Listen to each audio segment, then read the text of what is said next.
এমন একটা জেনারেশনে দাঁড়াই আমি কথা বলতেছি, যেই জেনারেশনে কি একটা স্টুডেন্টের এ প্লাসই তার জীবনের মুখ্য বিষয় হয়ে দাঁড়াইছে। আজকে অফিস চলাকালীন সময় আমাদের অফিসে হলো লেবার নিয়োগ দেওয়া হইতেছে। তো একটা ছেলে ইন্টারভিউ দিতে আসছে বসের অনুপস্থিতিতে। আমি ইন্টারভিউটা নেওয়ার সুযোগ পাইছি আলহামদুলিল্লাহ। তো ছেলেটার বয়স খুব অল্প দেখা জিজ্ঞাসা করার আগ্রহ জাগলো যে তুমি কি এই কাজটা পারবা কি না। তো ছেলেটা বলতেছিল যে স্যার এই কাজটা না করতে পারলেও কাজটা আমার করা খুব দরকার। আমি বললাম যে তোমার কি ফ্যামিলি ক্রাইসিস আছে? তো ছেলেটা বললো না। পরে জিজ্ঞাসা করলাম তাহলে তোমার কিসের এমন ক্রাইসিস যে এত অল্প বয়সে এত কষ্টের কাজটা তুমি বেছে নিছো?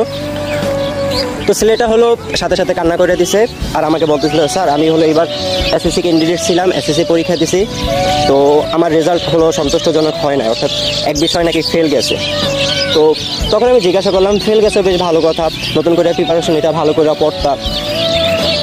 তো সাথে সাথে বললো যে স্যার আসলে এইভাবে হয় না, আমাদের আর্থিক অবস্থা একদম সংকট, বিষয়টা এমন না, তবে আমার আব্বু আম্মু হলো এরকমের নাকি বাসার বাইরে মুখ দেখাইতে পারে না, অনেকের অনেক কথা শুনে, এই কারণে হলো এতদিন সহ্য করছি। এরপরে হলো আমাকে বাসা থেকে বের করে দিছে। বের করে দেওয়ার পরে আমি আশেপাশে ঘুরতেছিলাম, কোথাও থাকার ওরকম কোনো ব্যবস্থা পাইতেছিলাম না।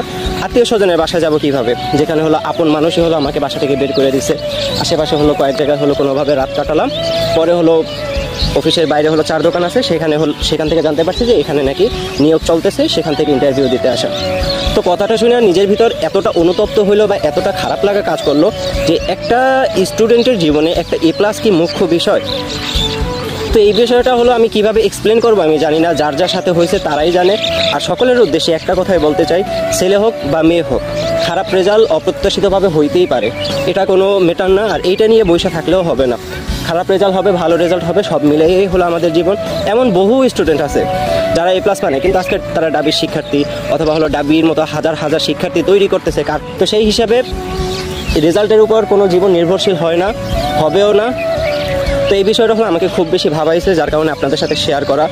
আর ছেলেটার জব হয়েছে, আর অন্য সবার চেয়ে ছেলেটার জব হলো বেশি স্যালারিও ধরা হয়েছে। তো ছেলেটার জন্য সবাই দোয়া করবেন।